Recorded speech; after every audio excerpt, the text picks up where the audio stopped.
Las 7:30 de la tarde, las 6:30 en las Islas Canarias. Muy buenas tardes a todos, sean bienvenidos a la redacción abierta en El Toro Televisión para analizar juntos lo que hoy es competente por razón de la actualidad, este lunes 3 de octubre. Bueno, la delegada del Gobierno en Madrid insiste en que es muy exitoso el plan de lucha contra las bandas latinas, pero que no se les puede llamar bandas latinas. Oiga, no, eso es políticamente incorrecto, hay que llamarlas, bueno, no sé qué eufemismo han encontrado. Luego resulta que las bandas se llaman Latin Kings, a ver qué van a ser si no bandas latinas, o trinitarios o ambos y juntos, no lo sé. La cuestión es que ha habido 2 muertos este fin de semana, uno en Alcorcón, otro en Fuenlabrada, varios heridos, tiroteos aquí y allá, y que esto es un verdadero escándalo. Y no se crean a la delegada del Gobierno cuando dice que el plan es la 8ª maravilla, que ya está esto en vías de que deje de ser un problema. No, mire, en un fin de semana al menos 2 muertos y ya veremos si alguno de los heridos no termina aumentando esa lista. Véanlo. Fin de semana trágico en Madrid.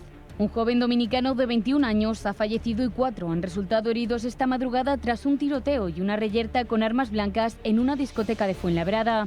Los hechos ocurrieron en el local Caña Brava, donde se desplazaron varias unidades del SUMA 112, además de agentes de la Policía Local y Nacional. El portavoz de emergencias de la Comunidad de Madrid solo pudo confirmar el fallecimiento de uno de los implicados. Un varón de 21 años que presentaba una herida por arma de fuego en la cabeza, estaba en parada cardiorrespiratoria, se le intenta reanimar durante aproximadamente 40-45 minutos y finalmente solamente se puede confirmar el fallecimiento.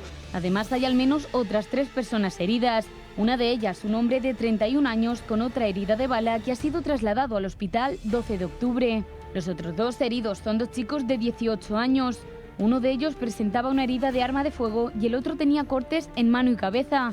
Ambos han sido trasladados al hospital de Alcorcón y Fuenlabrada respectivamente. La delegada del Gobierno, Mercedes González, se ha solidarizado con las víctimas tras el altercado. Lamentar los hechos de este fin de semana que tenemos que calificar de, la verdad, de muy complicado, y toda la solidaridad con las familias de las víctimas.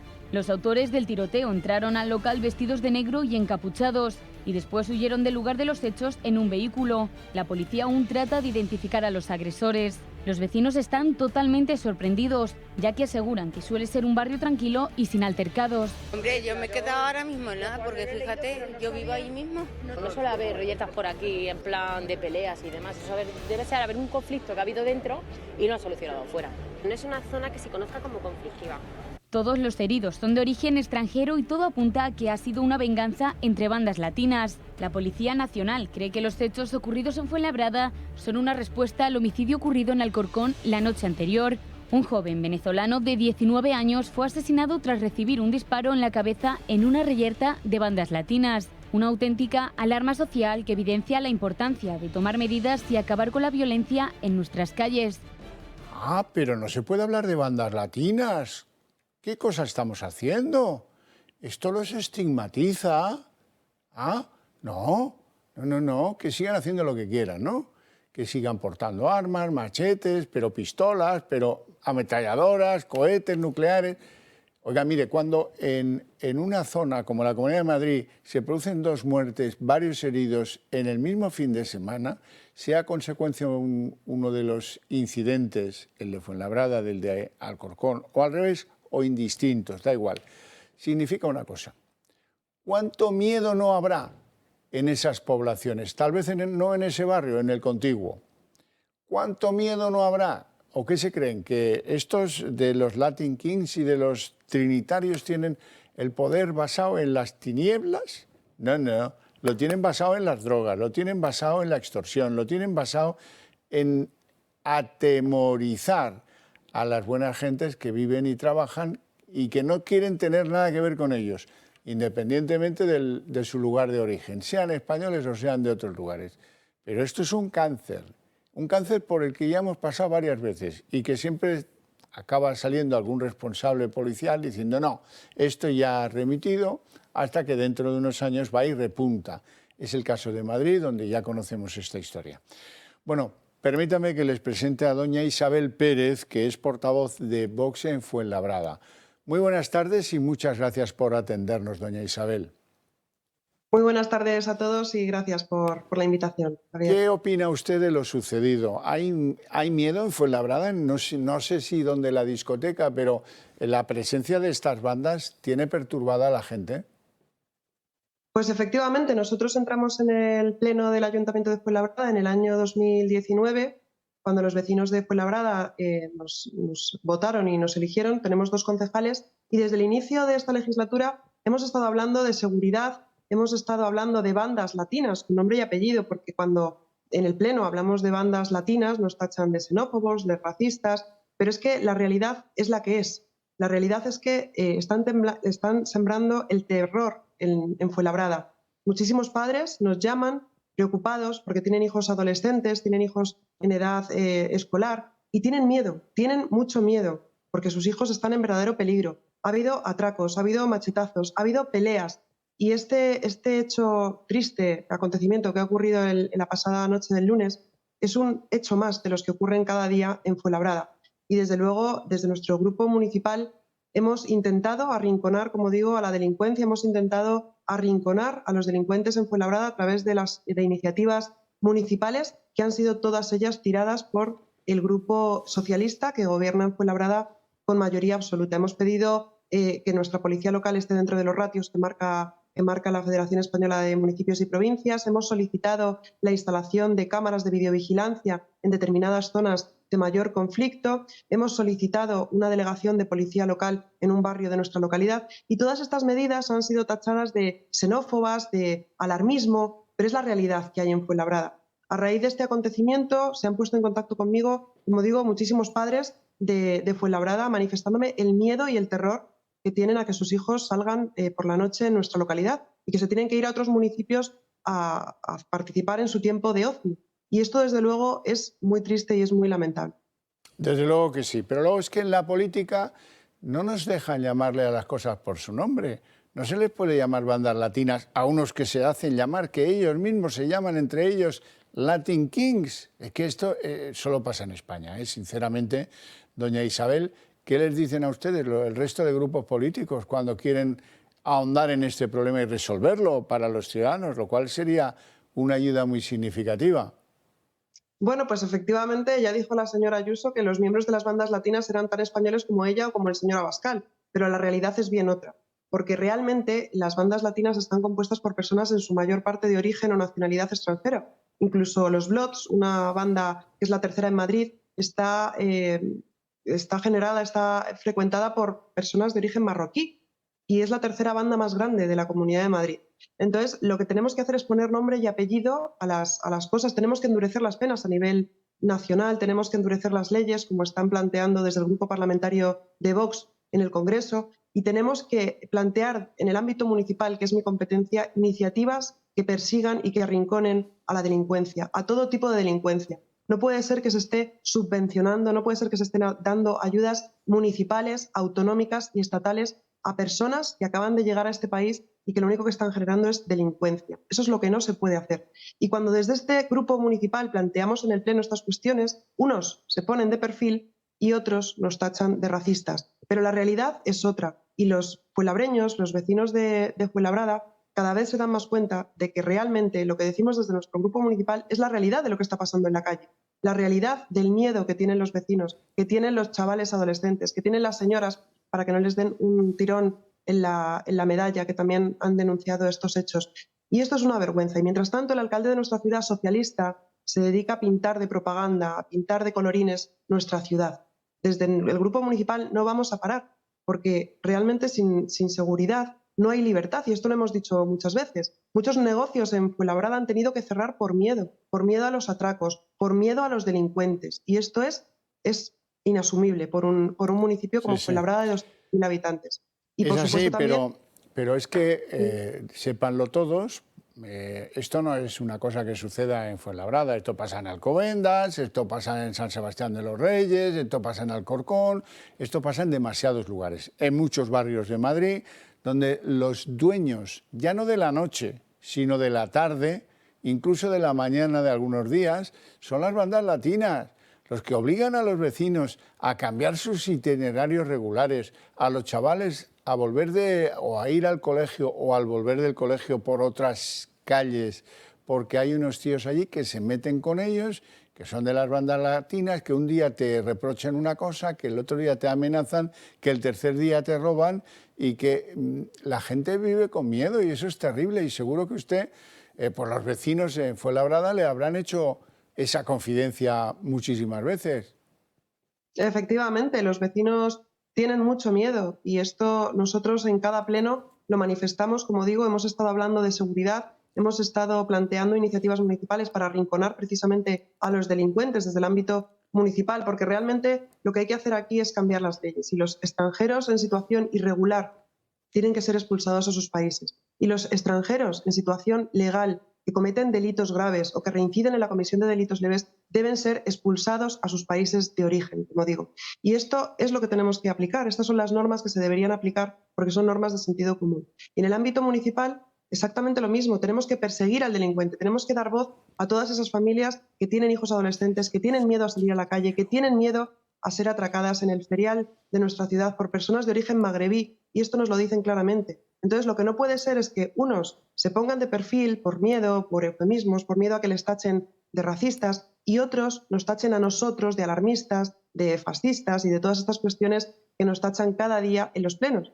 Pero la realidad de Fuenlabrada, y lo hemos visto este fin de semana, la realidad es otra. Bueno, 8 meses quedan para la cita electoral. Doña Isabel Pérez, muy agradecido le quedo por sus explicaciones, por su comparecencia en el programa y mucha suerte en la vida política. Muchísimas gracias a vosotros, Javier. Un placer. Bueno, tengo que contarles el fallecimiento de una persona muy popular, yo creo que bastante querida, más en el sur, en Andalucía, que en el resto de España, pero también querida por muchos.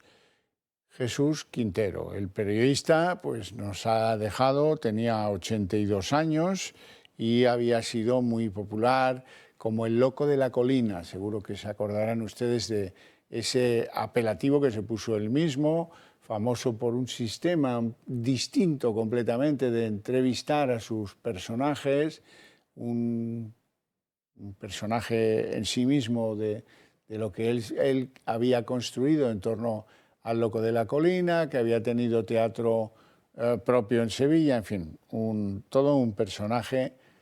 Y desde aquí, pues que descanse en paz Jesús Quintero, el loco de la colina.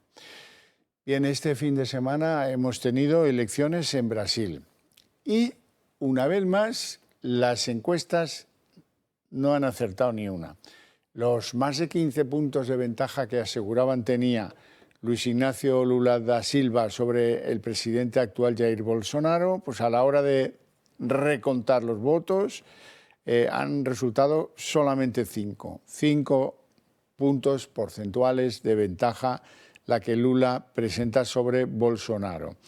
En razón a esta recta final tan ajustada, el día 30 de octubre se va a celebrar una segunda vuelta, de la que ya definitivamente sabremos si vuelve Lula después de estar en la cárcel por robar, etcétera, etcétera, o si revalida Jair Bolsonaro, un presidente muy peculiar que dice cosas a menudo muy inconvenientes, pero que la verdad sea dicha, ha puesto la economía de Brasil a enorme distancia de cualquiera de las que compiten con Brasil en el área de América Latina.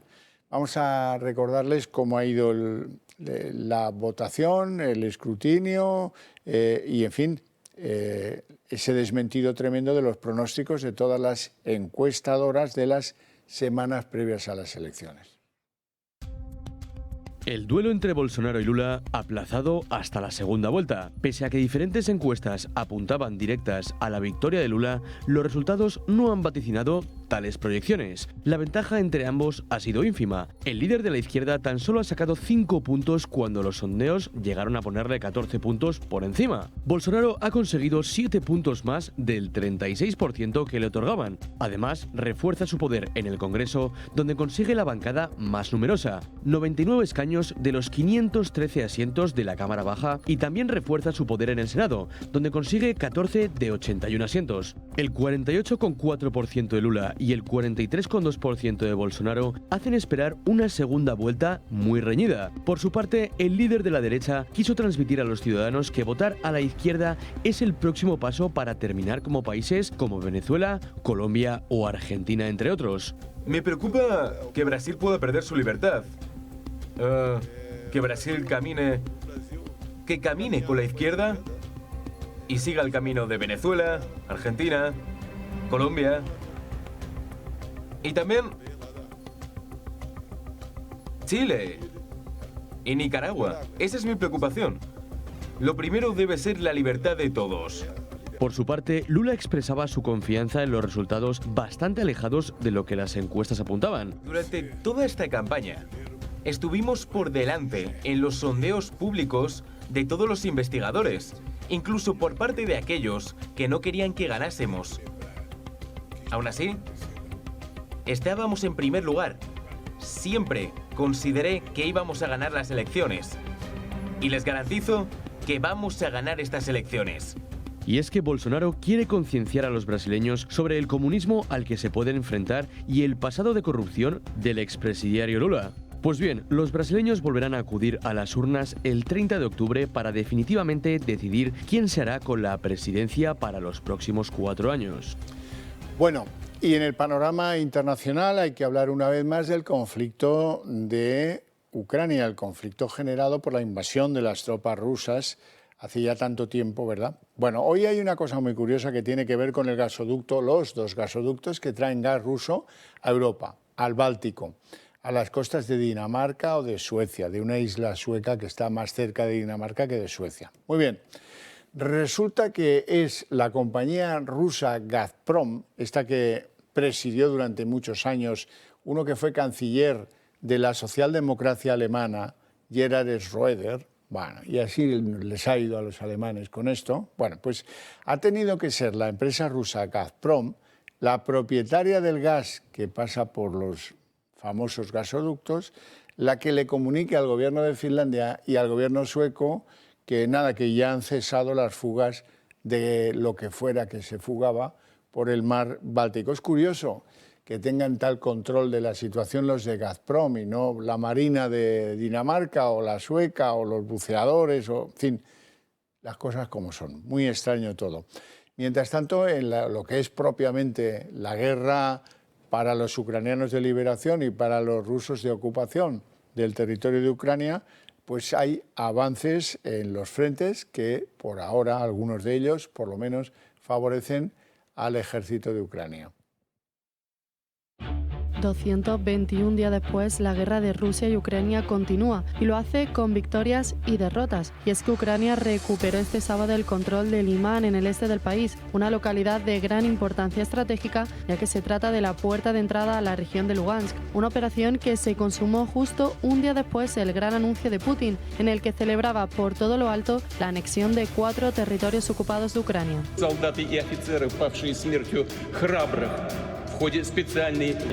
Пронесли через года любовь к России. Долгие 8 лет людей на Донбассе подвергали геноциду, обстрелам и блокаде. Una anexión que hoy ha ratificado la Duma, la Cámara de Diputados rusa, y que sin embargo solo reconocerá de momento este país. El presidente del gobierno, Pedro Sánchez, ha confirmado que España, conforme a los principios de la Unión Europea, no reconocerá este hecho. Ni España, ni Europa, ni el conjunto de la comunidad internacional vamos a reconocer nunca esa anexión ilegal y por tanto exigimos a Putin que abandone Ucrania cuanto antes, poniendo fin a esta guerra ilegal e injusta. La respuesta de Ucrania ha sido clara, solicitando por vía urgente la entrada a la Unión Europea. Finlandia, por su parte, ha anunciado que levantará una valla en la frontera con Rusia para defender su territorio. Por otra parte, la OTAN se ha puesto en alerta ante la movilización del submarino ruso Belgorod, que porta el arma del apocalipsis, un misil capaz de causar un tsunami radiactivo. Una situación que obliga y cada vez más a la Unión Europea a manifestarse respecto a Ucrania. Volvemos a lo que es el ámbito de las noticias pura y estrictamente españolas. Vamos a ver algo que es igual de lamentable.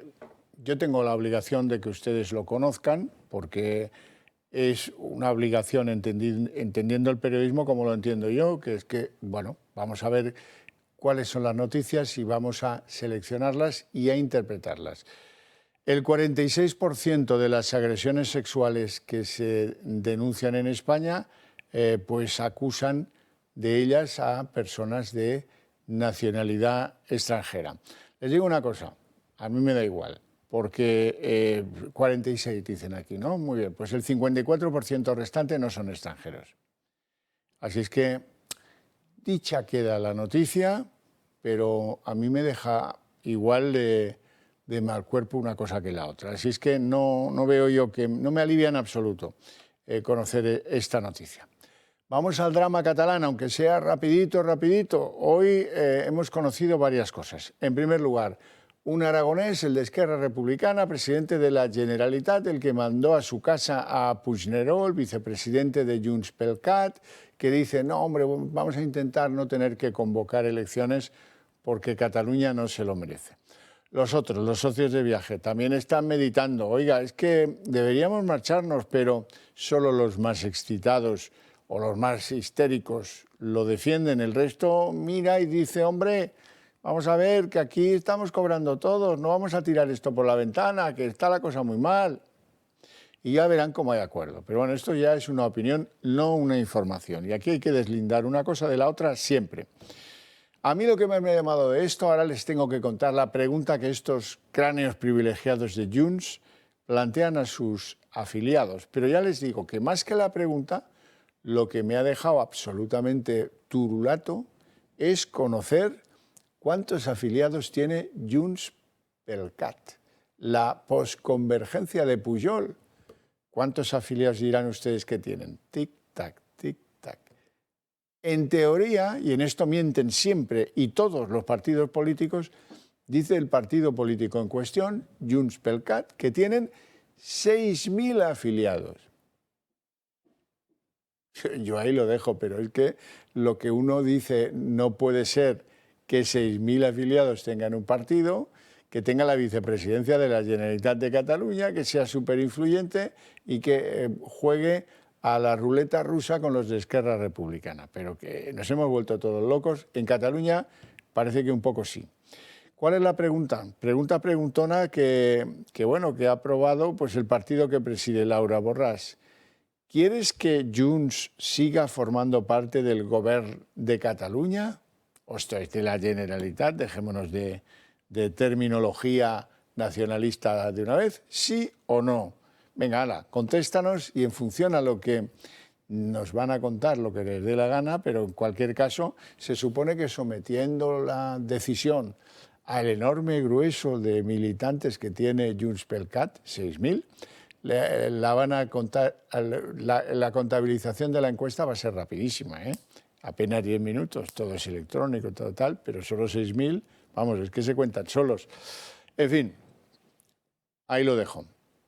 Luego hablaremos del aniversario del 1 de octubre, de la declaración unilateral de independencia, del referéndum ilegal, de la represión que dicen hubo, de lo poco que duró el 155, del discurso del rey, que estuvo fenomenal y que nos confortó a los que pues no estamos de acuerdo con la independencia de Cataluña, aunque seamos catalanes. Nos confortó mucho esa interpretación constitucional y ese arrojo con el que desempeñó su papel.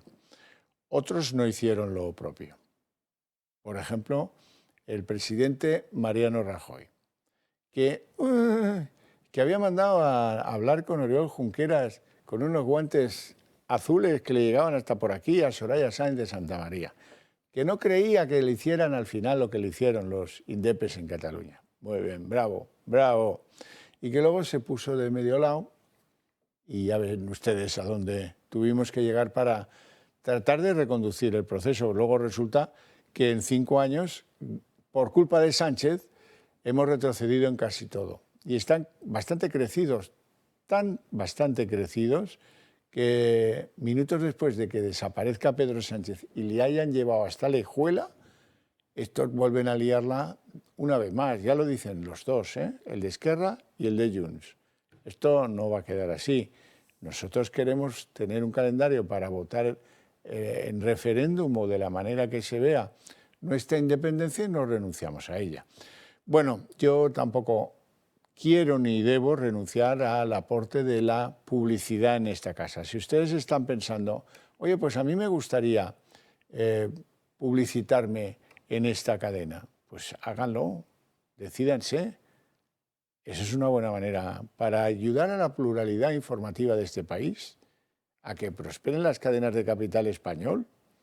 Si es que hay muchos motivos, yo siempre les digo que se apunten al Club de Amigos como personas, no como anunciantes, pero también aprovecho para recordarle a los anunciantes que estaría muy bien acogidos en esta casa.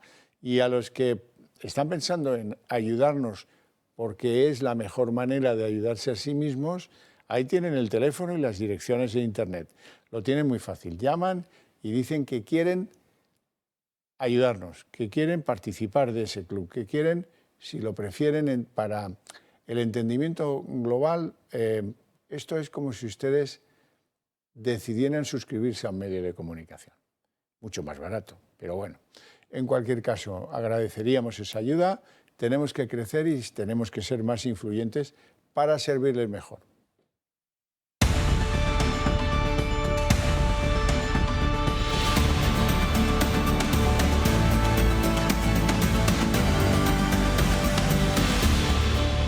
Bueno, habrán notado que hace días que no hablamos del precio de la electricidad. ¿Por qué no hablábamos del precio de la electricidad? Porque, bueno, parecía que la cosa había llegado a una especie de tregua. Hemos estado más de 10 días tranquilitos, con unos precios más o menos altos, pero dentro de un escenario descriptible. Pero mira tú por dónde, ¡pum!, empiezan a remontar. Y lo hacen de forma escandalosa. Vamos a ver nuestra famosa bombilla que mide los intercambios en euros y megavatios hora. Y está en 251,24, pero eso no es lo peor. ¿Qué pasará mañana? 283,86. Emoción. Y al día siguiente, pues está previsto que esto continúe al alza, porque en algunos sitios ya empieza a hacer frío, en fin, tal. Las cosas ya se van viendo peor. Veremos a ver a dónde nos lleva la crisis energética en Europa. Punto y aparte, porque ahora creo que viene el momento en el que debemos profundizar en algo que es el desastre educativo de España. En la Organización para la Cooperación y el Desarrollo Económico, que es un organismo con sede en París, que hace muchas estadísticas, que compara situaciones de diferentes países. Resulta que han hecho una encuesta para ver cómo van los países miembros de la OCDE de algo importante para el futuro. ¿Qué porcentaje de sus jóvenes pues se queda con la educación de la secundaria? No supera el bachillerato. Mira que en España hay ventajas para superar el bachillerato. Apruébalo todo, da igual, pasa con 4 suspensos, nos importa eso. Bueno, pues a pesar de eso, el 28% de los jóvenes españoles se quedan con los conocimientos de la secundaria y nada más. Forman parte de ese grupo humano conocido internacionalmente como ninis, ni estudian ni trabajan. El porcentaje español, 28% de jóvenes formados insuficientemente, resulta que es el doble que plantea la propia OCDE. Esto va como el paro, exactamente igual, el doble. Nosotros el doble, más chulos que nadie, aquí el doble. ¿Qué futuro van a tener esos jóvenes? Si no han llegado ni a terminar el bachillerato, si no han estudiado la formación profesional, nada, nada de nada. Y esto, pues claro, eso va a limitar su futuro y el de toda la sociedad española, que va a necesitar mano de obra en lo que sea muy bien formada, porque si no, pues seremos un país sin futuro, de camareros, con todo el respeto y cariño por los camareros, porque estos además serán unos malos camareros. Y poco más. Y a expensas de que llegue el turismo. Bueno, vean el horror que produce este desastre educativo en España, que nos suma al paquete de países con menos futuro. Malos datos para la educación española. Según un informe de la OCDE, casi un tercio de los jóvenes no tienen título de bachillerato o formación profesional. Una de las peores medias de la Unión Europea y del mundo. En los países de la OCDE, solamente el 14% de los jóvenes no tienen bachillerato o estudios superiores, mientras que en España el porcentaje es el doble, 28%. También se encuentra muy lejos de la media europea del 12%. En los últimos 10 años, España ha bajado un 7%, del 35 al 28, lo que hace que seamos el cuarto país por la cola de la OCDE y el segundo de Europa después de Turquía. El informe da varias razones por las que sucede esto, principalmente que los sueldos de los universitarios no son rentables. En España, una persona con estudios superiores gana solo un 41% más que los que tienen bachillerato o una formación profesional media. En la Unión Europea, esta diferencia es del 50%, mientras que la OCDE del 55%. Por otro lado, el informe habla también del poco dinero que en España se gasta en los estudiantes. La media de la OCDE es casi de $12.000 por alumno. Los que más gastan en la Unión Europea son Suiza, Noruega, Suecia o Dinamarca, mientras que en España se gastan $1.300 menos, casi 10.700. Por si fuera poco, el informe también nos deja en evidencia en cuanto a los ninis. El 19% de los españoles entre 18 y 24 años ni estudian ni trabajan, siendo así el penúltimo país de la Unión Europea por delante de Italia. En definitiva, la generación juvenil española está más atascada que nunca. Bueno, pues quiero hablar de todo esto con alguien que conoce perfectamente y de primera mano el mundo de la educación en España. Doña Lorena Heras, que es portavoz de Educación del Grupo del Partido Popular en la Asamblea de Madrid. Muy buenas tardes, Lorena. Y gracias. Buenas tardes, un placer estar de nuevo con vosotros. Gracias por atendernos. Bueno, esto es el fracaso de una sociedad. Esto sí, es el fracaso de unos jóvenes, tal cual, pero es el fracaso de una sociedad que con estos jóvenes, ¿qué futuro nos espera? Pues efectivamente, es el fracaso de una sociedad, pero también es el fracaso de un gobierno que con estos datos solo tiene como alternativa proponer una nueva ley educativa que garantiza el aprobado general y que ahora va a regalar los títulos de bachillerato, porque no debemos olvidar, Javier, que lo que hemos conseguido y lo que ha conseguido el Gobierno de la Nación con la ley CELA con su aprobación ha sido que los alumnos tengan garantizado el aprobado en secundaria obligatoria y que puedan titular bachillerato con un suspenso. Es decir, que ante esta situación dramática que vivimos como país, lejos de querer aplicar reformas educativas que mejoren el nivel y la calidad de nuestra educación y los datos reales, pues tenemos un Gobierno de la Nación que prefiere maquillarlos, enmascararlos y que en el próximo informe de la OCDE España tenga una buena situación con respecto al resto de sus países, no porque la realidad haya cambiado, no porque tengamos menos jóvenes, como tú mencionabas, que ni estudian ni trabajan, sino sencillamente porque los títulos españoles no van a valer absolutamente nada. Bueno, vamos a ver varios asuntos. ¿Qué se ha roto en el estímulo de esos jóvenes que no quieren nada? Ni estudiar, ni continuar, ni orientarse hacia la formación profesional, ni terminar el bachillerato cuando menos. ¿Qué se ha roto? Tal vez, procuro ser benévolo, tal vez algo se ha roto en el subconsciente colectivo de nuestra sociedad. Quizás sea que, oye, sí, ¿para qué quiero los títulos? Si tengo a todos mis primos con títulos colgados en la pared que no tienen curro. A lo mejor es eso. Pues mira, posiblemente, y además tenemos una sociedad, la presidenta madrileña lo advertía la semana pasada, en la que cada vez queremos limitar más la infancia, queremos robar la etapa de infancia. Ya escuchábamos a la ministra Montero hablar incluso del derecho que tienen los niños a mantener relaciones, cosa que nos ponía los pelos de punta, y lo que queremos es alargar el estado de adolescencia para tener adolescentes que no se hagan responsables de sus propios actos, de sus propios hechos y de su propio futuro.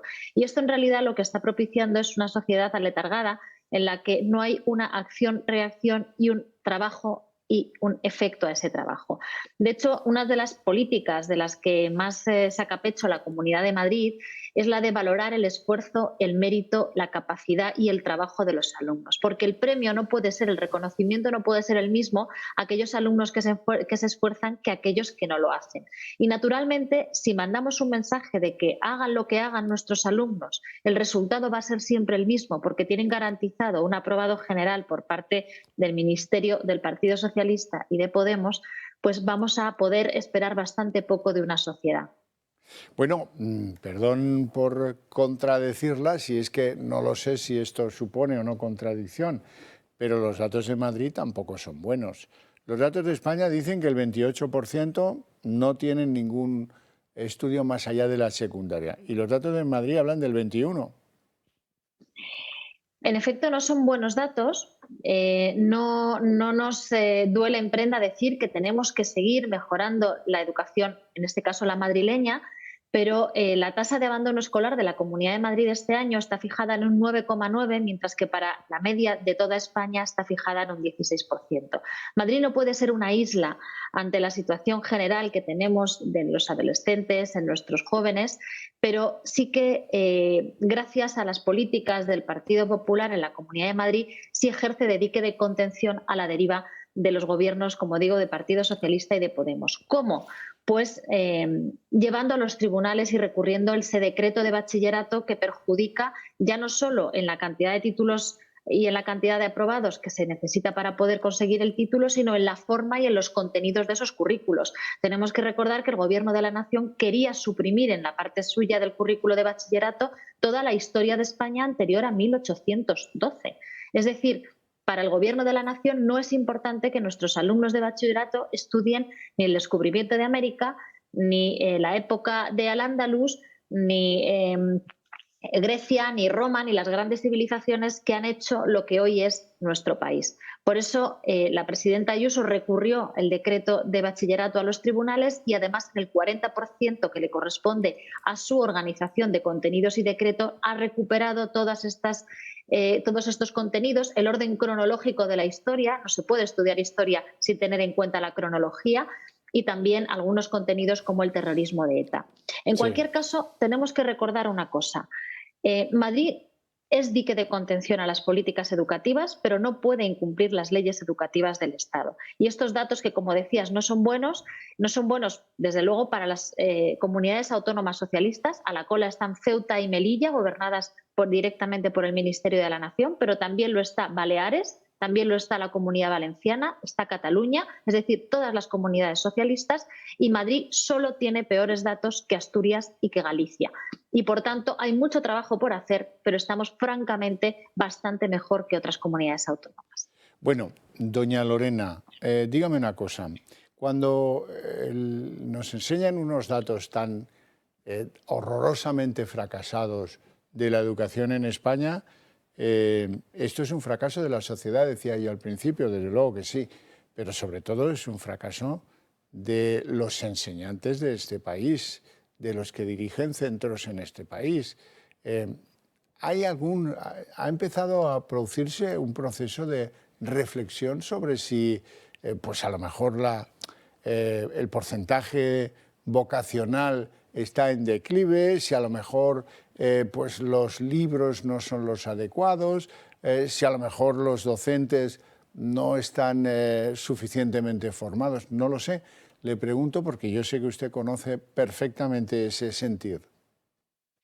La propia OCDE en el año 2007 ya reconocía con una frase esta evidencia que acabas de manifestar, y es que la calidad de un sistema educativo está directamente relacionada con la calidad de sus docentes. Es decir, que cuanto mejores sean los docentes que acceden a la función pública y también a otro tipo de enseñanzas y de etapas, mejor será la calidad del sistema educativo. Por eso es muy importante que comunidades autónomas y Gobierno de la Nación vayan de la mano, garantizando que acceden a la función pública, que acceden a ser profesores, maestros, aquellos que están mejores formados. Todos los años, cada vez que se celebran oposiciones y se sacan, por ejemplo, en la Comunidad de Madrid, plazas para profesor de secundaria en matemáticas, quedan decenas de vacantes libres. Es decir, no es una demanda que sea interesante, que sea atractiva para los profesionales que han estudiado matemáticas en las aulas universitarias. Y esto no es solo una cuestión solo económica, como tú bien decías, tiene un componente claramente vocacional, pero tiene también otro componente que es el de la autoridad y el prestigio social. ¿Qué autoridad va a tener un docente cuando existe una ley educativa nacional, como la ley CELA, que exige que con independencia del rendimiento escolar de sus alumnos los va a tener que aprobar? A mí me gustaría que todas las personas que nos están viendo pensaran en ese papel de un docente que se presenta delante de sus 30 alumnos el primer día de clase, tratando de motivarles, de explicarles, de garantizar un cierto clima de trabajo en el aula, cuando sus alumnos saben que pase lo que pase, van a ser aprobados a final de curso. Es muy difícil tratar de cambiar las sinergias que existen con una ley educativa tóxica del Partido Socialista y de Podemos desde el ámbito solamente de la voluntad de los docentes. Solo si valoramos a los profesores, solo si los retribuimos adecuadamente, como va a hacer Madrid anunciando un aumento retributivo en los salarios anuales de maestros y profesores a partir del 1 de enero de 2023. Y solo si creemos que nuestro sistema educativo tiene que tener a los mejores maestros y profesores y no tener personas que hayan suspendido oposiciones o que sencillamente cumplan una cuota dando clase a nuestros alumnos, solo así podremos tener un buen sistema educativo. Da igual cuánto dinero sigamos invirtiendo en otras áreas como vigilantes de catalán en los patios de recreo. Nos da lo mismo. Todo eso no va a redundar a la mejora de la calidad. La mejora de la calidad se garantiza teniendo buenos docentes, buenos maestros y permitiéndoles dar contenidos a los alumnos. Ahora que estamos escuchando al Ministerio de la Nación decir que la nueva selectividad va a evaluar solo competencias, es decir, destrezas para que los alumnos puedan demostrar lo que saben hacer con sus conocimientos, a mí me gustaría preguntar ¿qué alumno va a ser capaz de hacer algo si no tiene conocimientos? Yo no puedo hacer nada si no conozco la nada, es decir, no puedo resolver una operación si ni siquiera sé cuáles son los números y en qué consiste esa operación. Lorena Heras, un placer enorme tenerla en el programa y que nos explique las cosas con tan clarito como ha hecho usted.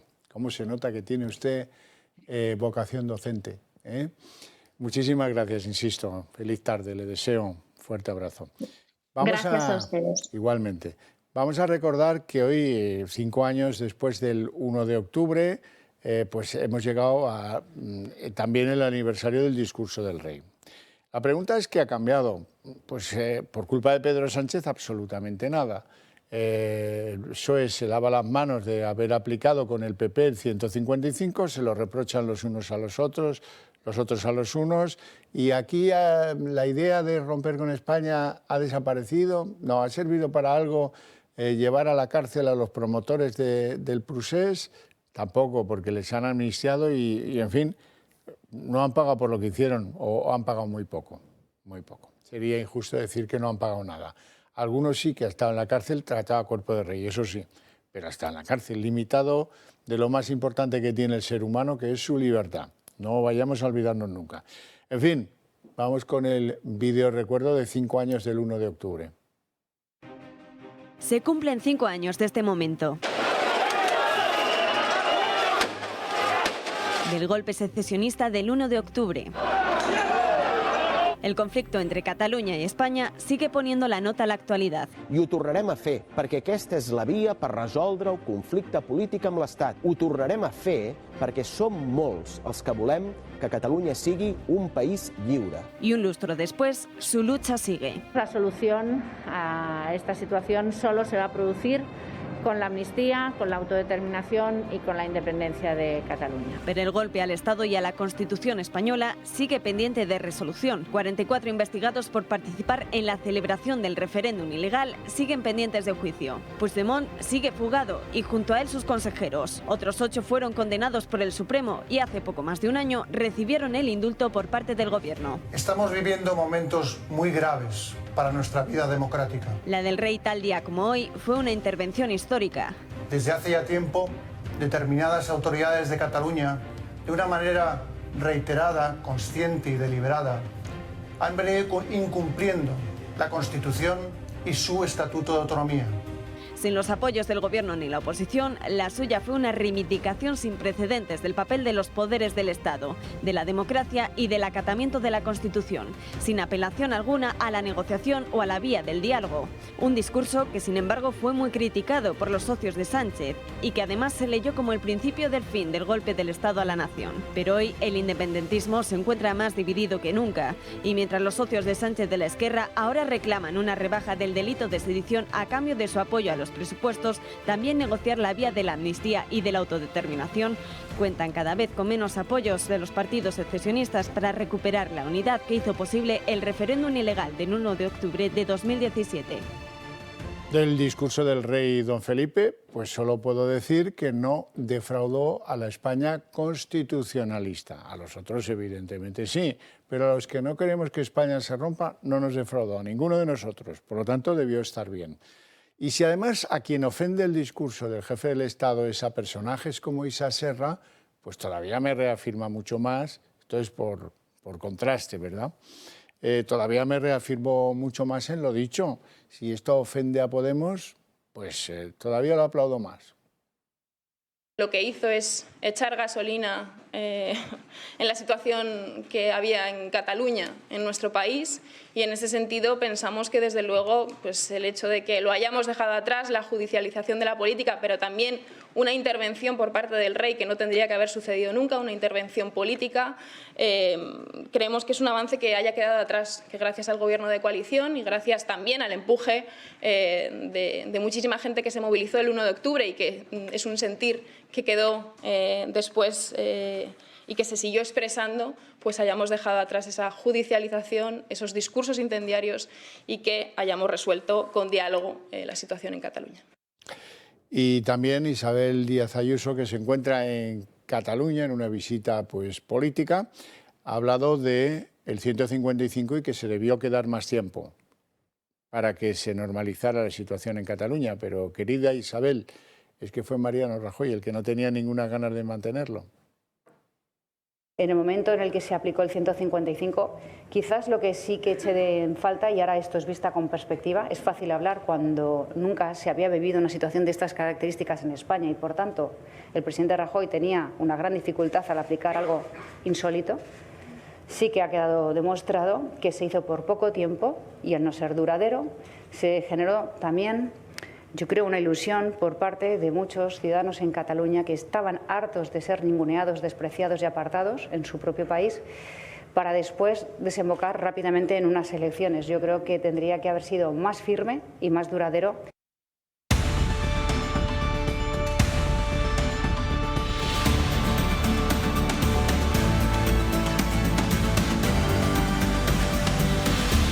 Las 8:20 jóvenes minutos, momento en el que abrimos la mesa de análisis político. Hoy lo hacemos con don Sergio Bravezo, que es diputado en la Asamblea de Madrid, del Partido Popular. Muy buenas tardes, ¿todo bien? Pues fenomenal, muy bien. Me alegro mucho. Y don Paco Álvarez, que es historiador, geógrafo, el hombre de la herencia de Roma en España y de la herencia de España en Roma. Lo mismo. Ave, Paco. Ave. Casi monituren et saludan. Casi, casi. Vamos a lo que vamos. ¿Qué sensación les produjo hace 5 años el discurso del rey? ¿Alivio? ¿Desesperanza? ¿Cómo lo encajaron? Pues fíjate que yo lo recuerdo como que por fin había alguien que nos defendía, porque el que entonces era presidente del gobierno se había puesto de perfil, sí, bueno, Mariano. Líos y algarabías. Sí. Y evidentemente el jefe de la oposición estaba empezando a organizar sus redecillas de maquiavélicas y hombre, fue porras, para esto tenemos un rey, para eso le pagamos, para que haya una persona que hable por fin por los españoles, por todos, y que diga 3 o 4 cosas claras dentro de lo que es su papel, el papel que la Constitución le permite. Entonces, la verdad es que me quedé bastante tranquilo y me acordé de su padre, en el buen sentido de la palabra. O sea, me acordé del anterior discurso y yo creo que sí es verdad que a partir del 3 de octubre... Eso, que a partir del 3 de octubre yo creo que don Felipe VI como que empezó a ser más rey, por decirlo de algún modo. Creció y su sombra nos protegió, ¿no? Yo creo que sí. Bravezo. Pues yo tengo un sabor muy amargo de todo lo que sucedió. Primero porque me parece que el 1 y los días siguientes fueron un ejemplo de mala gestión. Luego también tengo ese sabor tan amargo porque cuando Ciudadanos tuvo la oportunidad de pedir el 155, se aplicó una de las exigencias del propio partido, fue convocar elecciones inmediatamente, un error garrafal. Entonces se le suma una gestión que podría haber estado solucionada con la aplicación del 155. Creo que esa gestión pues podría haberse subsanado si se hubiera aplicado correctamente el 155 de una manera pues más prolongada en el tiempo. ¿Cuánto prolongado en el tiempo? Yo lo diré en ese caso, lo justo y necesario. ¿Eso qué significa? Bueno, veamos cómo se reacciona en las instituciones, los políticos, jueces, etcétera, y a partir de ahí tomaremos la decisión. Creo que aventurar más largo o más corto es un verdadero error. Sí. Yo de todas maneras estoy en contra, pero radicalmente en contra de cualquier comparación entre el discurso de Juan Carlos I con el 23F y el del hijo con lo de Cataluña, por innumerables razones, pero les voy a poner 2 o 3 del carril. La primera, oiga, es que el 23F fueron unos militares que estaban en contra de unas decisiones políticas de uno que se había ido ya, que es un tal Adolfo Suárez, ¿no? Vale, y a estos el rey los conocía personalmente, a todos ellos. Había sido compañero de armas, amigo de maniobras militares, de Milán del Bosch y de todos los demás. Ahí había elementos que a uno con un teléfono y una buena operadora como la hay en Zarzuela, pues hombre, ahí enseguida estás donde debes estar. Pero el pueblo, el noble pueblo español, estaba en sus ocupaciones tratando de ganar dinero. No tenía ni idea de lo que se estaba moviendo en determinadas cúpulas militares, ni se enteró de cómo se resolvió. Y luego casi mejor que no se entere del final, porque al final resulta que tampoco estaba limpio de polvo y paja el que supuestamente sofocó el 23F. Vamos al caso contrario. Aquí no hay ninguna relación personal, más allá de el conde de Godó, que era el grande de España y el más y que giró a ser separatista en los últimos meses del Prusés. Vale. Estaba el rey solo. Solo quiere decir sin red de cobijo, porque, bueno, el apoyo que te pueda prestar Mariano Rajoy, en fin, no lo voy a calificar, pero desde luego escasísimo. Estaba solo, actuó en conciencia, actuó bien, estuvo bien aconsejado. No sé quién le aconsejaría, pero le aconsejó bien. Otros quisieron que incorporase frasecitas en catalán, ideas, en fin, ya veremos cómo lo organizamos, lo diálogo, siento mucho esto que os está pasando y tal, y no sé qué. Y no, él hizo lo que su papel le mandaba hacer, y lo hizo muy bien, lo hizo muy bien. Ahora, establecer comparaciones, porque a mí me da igual si estaba la sucesora a la corona en el momento en el que se grabó el discurso, me da absolutamente lo mismo. Lo que cuenta es el discurso es muchísimo más difícil. Oiga, que había una sociedad dispuesta a romper con España, animada, espoleada por sus políticos. Oiga, que el gobierno de España le había dado igual, que mandaban aquella de los guantes azules, Soraya, no sé qué era, ¿no?, a negociar con Oriol Junqueras, que le daba masajes en la espalda. Eso era el gobierno de Mariano Rajoy. Claro. Esta tonta tontería, como decía Celia Cruz, esta tonta tontería de líos y algarabías. ¿No se atreverán? Hay que decir una cosa. ¿No se atreverán? Pues vaya. Eso es que hay que decir una cosa. Si se celebró la pantomima del golpe en Cataluña, de eso que ellos llaman referéndum, y que fue pues tan referéndum como lo que hemos visto el otro día en el Donbass y Lugansk, más o menos, ese nivel de catadura democrática, fue gracias a que Mariano Rajoy lo permitió.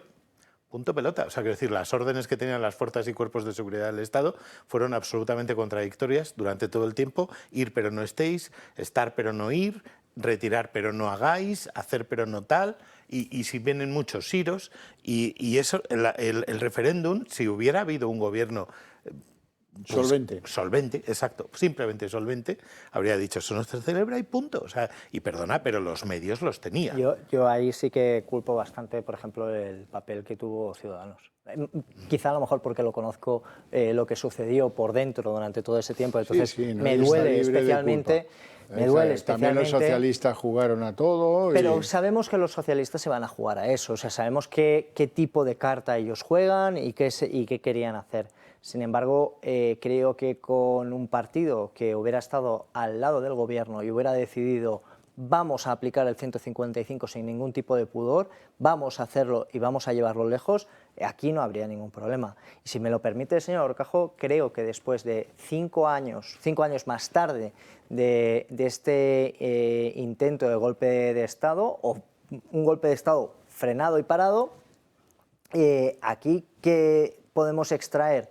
Creo que la sociedad catalana ha perdido ese afán independentista, lo ha perdido, pero también ha perdido parte la fuerza del Estado de Derecho. Absolutamente. Creo que estamos en ambas situaciones peor que antes. Efectivamente. El Estado no está en Cataluña, ni se le espera. Y desde luego, quiero decir, esta mañana creo que ha estado el ministro del Interior hablando de los delitos de odio, que se han subido, que se han bajado, no sé qué, pero parece que en Cataluña, en el País Vasco, no pasa nada. No hay delitos de odio nunca. Ahora, aparca tu coche con una bandera de España. Hay un decreto, que no sé qué número es, ya se lo diré otro día, que dice que es lo que Marlaska quiera. Ya, ¿sabes? Como te digo, eso pone. Lo digo a los romanos, solo si se le antoja al ministro del Interior. Y no se les puede llamar menas, ¿eh? Y tampoco se les puede llamar bandas latinas, que eso es muy malo.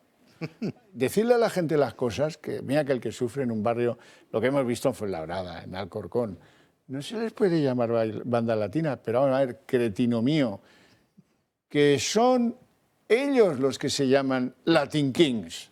Claro. No, pero esto es criminalizarlos. Bueno, pues nada, estupendo. Siga usted, que vamos bien. Eso es como en Nápoles decir que no les puedes llamar camorra. No sé qué. Don Sergio, yo sé que el tema tecnológico a ti te apasiona particularmente. Te quiero preguntar una cosa. Cuando aumenta el consumo de los trenes, se gasta más energía, ¿no? Bastante más, sí. Si es eléctrica, muchísima, porque lo que maneja el AVE, por ejemplo, es más que lo que gasta una ciudad. Y si van con fuel, también, ¿no? También el diésel bueno. Eso debe ser inflacionista, eso debe repercutir directamente sobre el medio ambiente. Entonces, ¿qué puñetas de sentido tiene que Sánchez regale los billetes en el tren?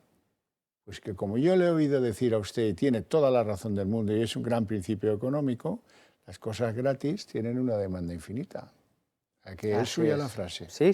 Lo he dicho en muchas ocasiones. Pues en los trenes de media distancia han incrementado, qué grande es Pedro Sánchez, han incrementado el 40% el gasto del tren en electricidad. Pero hay que estar muy mal de la cabeza. Vean. Los viajes en tren se disparan en septiembre por la gratuidad de los bonos. Durante el mes de septiembre se han incrementado los viajes globales en cercanías en más de un 24% con respecto al año pasado y en media distancia se han incrementado en torno a un 40%. El motivo es el impulso en la movilidad que ha supuesto la gratuidad de los viajes en el transporte ferroviario, una de las medidas aprobadas por el Gobierno para combatir la crisis provocada por la guerra de Ucrania. La titular de Transportes ha precisado además que el ahorro para el medio ambiente es de 118 millones de litros de gasolina y hasta 360.000 toneladas de emisiones de dióxido de carbono respecto a si todos estos viajes se hubiesen hecho en coche. Sánchez también ha anunciado la apertura de una convocatoria de 500 millones de euros dirigida a que los municipios implanten zonas de bajas emisiones, renueven flotas de transporte o peatonalicen calles. Bueno, don Sergio, ahora sí que le toca. Pues sí. ¿Ya le he robado la frase? No, pero es que me parece perfecta, es decir, a precio cero, demanda infinita. Y eso, en este caso, en España que estamos viendo, cuando no solamente es que sean gratis, sino que incluso se han rebajado los precios de una manera exagerada, la gente empieza a reservar billetes, los compra, pero no los utiliza.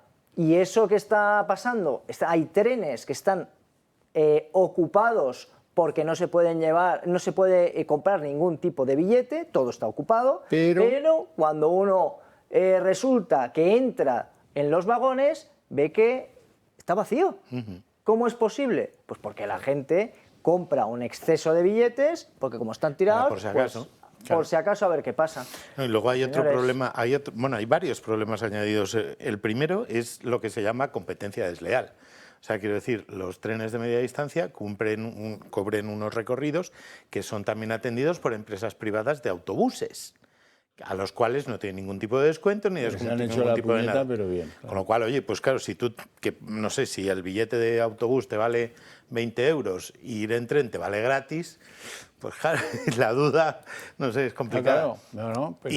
y otro problema, y que nadie habla de ello, es Canarias. ¿Qué pasa en Canarias? O sea, quiero decir, la gente de Canarias no tiene los mismos derechos que el resto de los españoles. ¿No pueden ir de isla a isla gratis? No, porque como no hay trenes, obviamente, entre Gran Canaria y Tenerife, pues al gobierno no se le ha ocurrido, no ha pensado que Canarias también es España y que si nosotros nos beneficiamos de un transporte gratuito, ellos deberían de tener el mismo derecho. Digo es que de verdad, es que como, de este gasto lo podrían haber llevado a Extremadura y tener un AVE que realmente fuera un AVE y dejarse de tonterías, por favor, que lo que han hecho es un insulto. Postureo. Pues sí. Bueno, ¿saben ustedes que están negociando los funcionarios con la Administración el aumento salarial adecuado? ¿Saben ustedes que los sindicatos, el principal de todos ellos, CESIF, no aceptan el 9,5% de subida salarial para los próximos 3 años? Pero, amigos, ahí...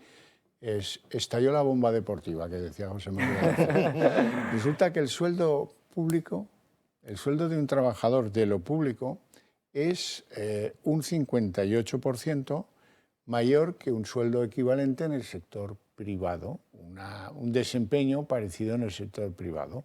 Y está en la mayor diferencia, que aquí en este titular prefieren llamarle brecha, yo prefiero diferencia porque es más claro, de los últimos 15 años y subiendo. Y esto no nos lo cuentan así, ¿eh? Bravezo.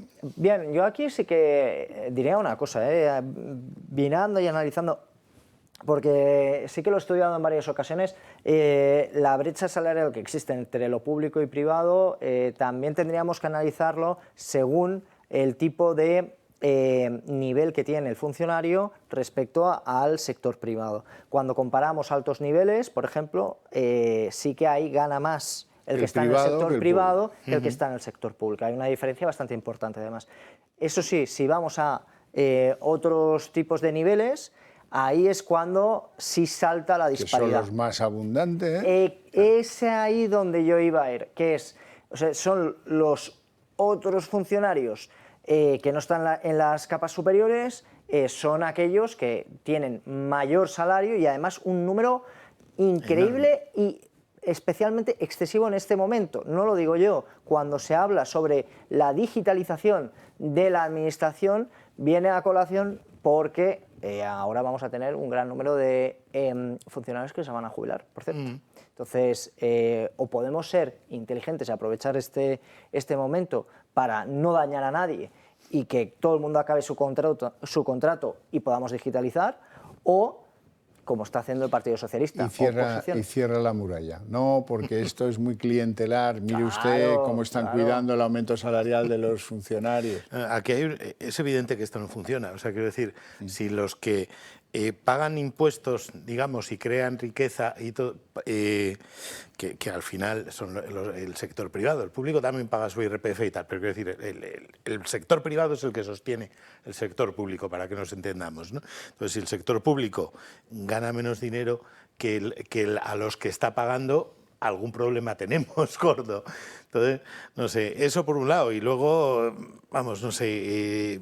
pues sigue ocurriendo desde la pandemia, el que todavía haya muchos sitios que es con cita previa si no te atiendo, no sé qué tal y cual, vaya a hacer cualquier trámite a la Seguridad Social, es prácticamente imposible, porque te mandan a hacerlo por internet, da igual, aunque tengas 90 años. O sea, quiero decir...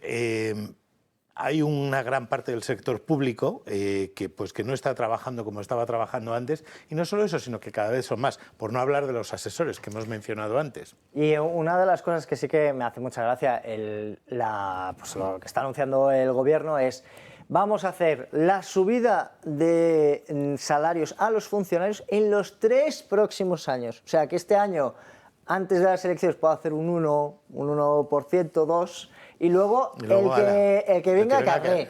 Sí. Pero además, no solamente eso, sino que además está mintiendo, porque les está haciendo perder poder salarial salario real a los funcionarios. Si tenemos un 10,5% de inflación y le sube un 9,5%, está perdiendo igualmente ese salario real. Bueno, viene un otoño muy cruel, sobre todo con las clases medias. A los otros a lo mejor les ayuda un poco lo que le han hecho con la deflactación, según la comunidad en la que vivan, pero a la clase media en general en España no le va a venir ningún regalo, de ningún lugar. Y lo que sí les van a llegar es unos recibos energéticos que han visto antes cómo cierra mañana la electricidad, un aumento del coste de la vida en el carrito del súper se va a notar y además un sobrecoste de las hipotecas. Razón por la cual, de esto probablemente no les hablará Nadia Calviño, que hoy pomposamente anunciaba que la economía este año va a crecer un 4,4%. Bueno, pues mire, ese presumir de nos empieza a fastidiar de verdad a las clases medias de este país.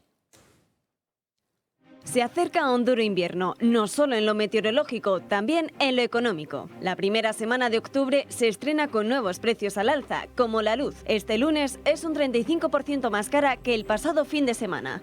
Pagamos 251,24 euros el megavatio hora. Eso a pesar de la excepción ibérica de la ministra Rivera.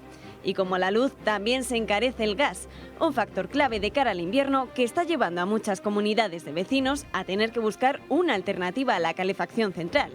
Por ejemplo, en Logroño, una comunidad de vecinos ha decidido cortar de raíz el suministro debido a la inasumible cuota comunitaria. No nos olvidamos tampoco de la cesta de la compra. Sube un 15,2% de media, el mayor incremento en 3 décadas, según los datos de la OCU. Una subida que se aprecia tanto en los productos de alimentación como en los de higiene y droguería. Pero otro problema que trae consigo la llegada del mes de octubre es el encarecimiento de las hipotecas. Se encarecen por lo menos 350 euros de media, una subida que se debe al Euribor, que solo en el mes de septiembre ha cerrado con un 2,233%, su nivel más alto desde enero de 2009. Bueno, vamos a lo que vamos. Esto es así, es inapelable, ojalá fuera apelable, que apelaríamos todos, pero no nos lo iban a resolver. A lo mejor sí en el Constitucional, pero eso es dentro de 12 o 15 años. No, es igual. ¿Y nuestra clase política en qué anda? Pues en el patadita te doy, patadita me das. Mira que ya está bien esta cosa maniquea de los pobres y los ricos. Sí, es verdad, pero oiga, ¿y alguien va a dibujar algo ilusionante para la clase media? ¿O la van a dejar de sangrar con unos recibos de la luz, de la leche, del gas de la leche y media, pero también del súper que no puede? ¿Alguien piensa en la inmensa mayoría de los contribuyentes? A los ricos ya sé lo que les va a pasar, que se van a ir a Portugal. Como decía Isabel Díaz Ayuso hoy, que dice que se le van a ir, no sé si ha dicho 13.000 o 15.000 contribuyentes solo de Madrid. Sí. Solo de Madrid. Un total de, solamente por conceptos de IVA se puede perder hasta 5.000 millones simplemente por querer recaudar Claro. 150 millones de euros más, podemos llegar a perder 5.000 millones. Pero ¿qué tal si hablamos de los que no nos podemos marchar, de los que estamos atados con una bola al pie y no nos podemos marchar porque tenemos así de recibos que pagar? Claro. ¿Qué tal si hablamos un rato de eso? No, pues no, hombre, no. Que si los pobres y los ricos y un poco del poder del Consejo General del Poder Judicial, que ya estamos todos empachados. Y de lo fundamental, no digo que no se haya hablado en alguna ocasión, pero desde luego no lo suficiente. Y la gente está cada vez más cabreada. Tomen nota los que tienen que tomar decisiones políticas. Caso de Feijóo, hoy, que volví a insistir, tiene toda la razón. Ya está bien de lo de los pobres y los ricos. Pero bueno, oiga, es que está hablando de un problema que tienen 23.000 personas en España.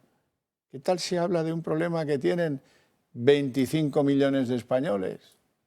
Que somos los que pagamos impuestos. A los ricos les da igual. Tienen SICAP todos. Y el que no se va a Portugal o a Luxemburgo, a Liechtenstein o a Mónaco, donde le dé la gana. No trabajan, las grandes fortunas no trabajan, no tienen que estar con la bola en el tobillo, como el resto de los españoles. Bueno, escuchamos a Feijóo. Parece ser que a partir de 21.000 euros toda la gente en España es rica, porque lo único que se le baja en impuestos son los que cobran menos de 21.000. Volver otra vez a hablar de ricos y pobres volver a señalar a las empresas como responsables, incluso con nombre y apellidos en algún caso, eso en la Unión Europea no se hace ya. La gente que tiene dinero, oiga, ya, si ya pagan impuestos, no sé, no piense usted que ahora que la gente no tiene dinero no pagaban impuestos hasta la fecha, han pagado impuestos toda su vida, ¿no? Y lo que es preocupante, ¿no? ¿Qué es lo que hacen los socios? Pues los socios bajan impuestos. Claro, sí, soluciones hay muchas, hay que saberlas tomar, no como lo del tren que ha sido el caos. El que quitaron la medida y han producido más impacto ambiental, más gasto de electricidad, más gasto de fuel, más gasto de tal.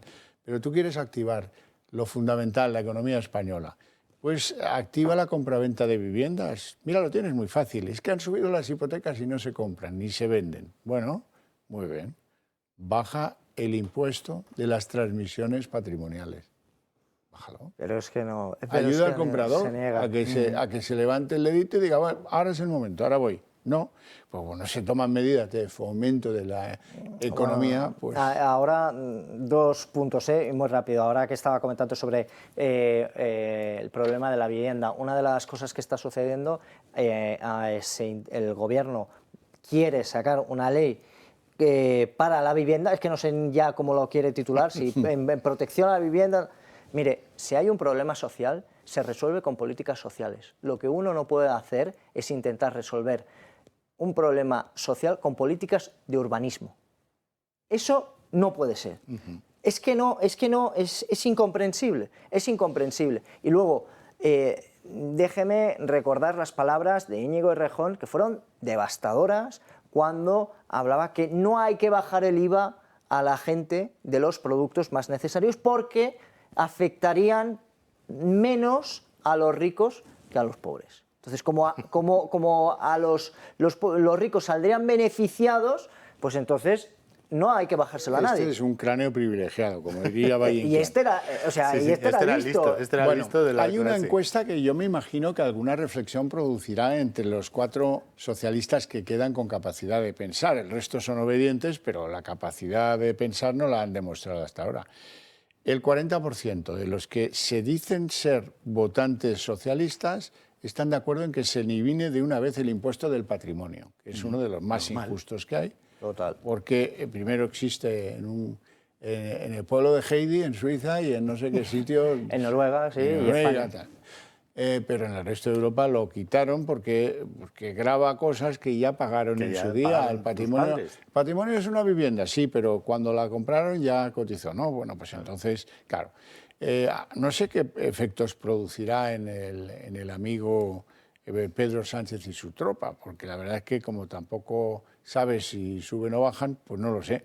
Pero en cualquier caso, las bases lo tienen claro. Este es un impuesto a moderno completamente que debería desaparecer y que donde quede, porque lo puede bonificar, como por ejemplo en Madrid, ¿no? Sí. Donde quede, pues es un elemento antivoto para el socialismo descomunal, ¿no, Paco? Absolutamente. Y como la movilidad pues empieza a ser un factor relevante de la vida de los ciudadanos en España, pues los ricos se irán a Portugal y los pobres nos iremos a un sitio donde la sucesión esté bonificada al 99% y no exista el impuesto de patrimonio. Es muy curioso porque María José Montero, María Jesús, la ministra, María Jesús. Chus, para los amigos, se va a beneficiar de la eliminación del impuesto de patrimonio en Andalucía, que es donde tiene su patrimonio, que tiene 3 pisos en Sevilla y un local, tengo entendido, que me parece un patrimonio respetable, ¿no? 3 pisos en Sevilla, vamos. Entonces, quiero decir, es todo así, pero claro, ella misma es la que ya ha avisado al resto de sus amigos, el otro día lo hablábamos, ricos, que voy a subir los impuestos el año que viene, que es la mejor manera de hacer que los ricos se vayan. Y me estaba acordando de la famosa frase de Olof Palme, ¿no? De cuando le fue a ver un socialista, creo que era portugués, y le dijo, en mi país ya casi hemos terminado con los ricos.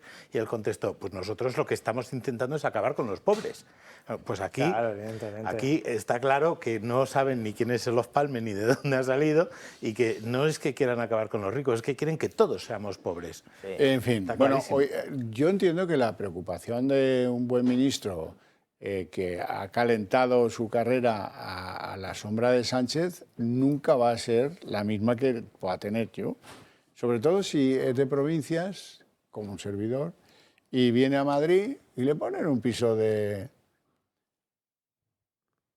las características que van a ver a continuación, un piso gratis para ministros de provincias que disfruta pues Iceta, María Jesús Montero, me imagino, en fin, los que figuran que su residencia no está en Madrid, pues que estos pisos nadie sabe lo que gastan en luz, en calefacción, etcétera, Ni etcétera. ellos. Bueno, y ya está. Y ya. Es que el problema de todas estas cosas, si tuviéramos un número de ministros limitado, si supiéramos que están haciendo un uso racional de todo lo que tienen a disposición, sabemos que no están tirando el dinero en hacer películas de promoción. Series. Mejor me lo pone. Series. Ojalá fuera una película, ¿no? Él va a la serie. Varias temporadas. Claro, sí, me gustaría saber con qué dinero lo estamos pagando. Si lo estamos pagando con el dinero de la Moncloa o lo estamos pagando con el dinero del Partido Socialista, porque esa es la realidad. ¿Qué es esto? Promoción de un partido. Pero si lo dudas, si el otro día estaba hablando contra el PP y detrás ponía presidencia del gobierno y tenía aquí la bandera de España y la europea, o sea, quiero decir, este presidente se cree que España es el Partido Socialista. Así es. Ya está. Bueno, permitidme que presente a quien se acaba de incorporar a esta mesa de sesudo análisis, hoy un poco jocoso y jacarandoso. Don Paco Huertas, ¿cómo estás? Muy buenas tardes. Conocedor de tantas las cosas que no sé cuál poner la primera y en cabeza. La verdad es que si Isabel la Católica levantara la cabeza, por ahí podemos empezar. Pobrecita, si levantara la cabeza. ¿Y cuántas cosas le debemos? Y qué bien hizo algunas cosas, casi todas, casi todas. Bueno, tú te has propuesto en el Club de Amigos hacer una especie de historia de Isabel la Católica en Castilla, ¿no? Sí, queremos hacer un recorrido por todos aquellos enclaves isabelinos. Ella nació en Madrigal de las Altas Torres, todavía se conserva la pila bautismal, y una buena parte de su vida gira en torno a todos esos enclaves del centro de Castilla. Hay una buena parte de los edificios que le deben un poco toda su época de gloria a la presencia de la reina. Y también a su padre. Escaleras de Segovia donde proclama que Castilla va a ser un reino. Segovia, Ávila, en este caso Valladolid, son los lugares por los que vamos a transitar. También un poco con la idea de conocer no solo la historia, sino también los lugares para que luego, cuando el tiempo lo permita, hacer un viaje con el Club de Amigos para estar in situ y descubrir esos matices que a lo mejor en una conferencia no los podemos dar, pero... Arévalo. Arévalo. Medina del Campo, Valladolid, que fue el mercado medieval más grande de Europa, ¿no? Además, en Medina del Campo está uno de los lugares más importantes, que está el Palacio Real Testamentario, justo al lado de la iglesia de San Antolín, que era la patrona de los manteros, ¿no? Dicho así de esta manera, suena un poco casi jocoso, pero efectivamente era así.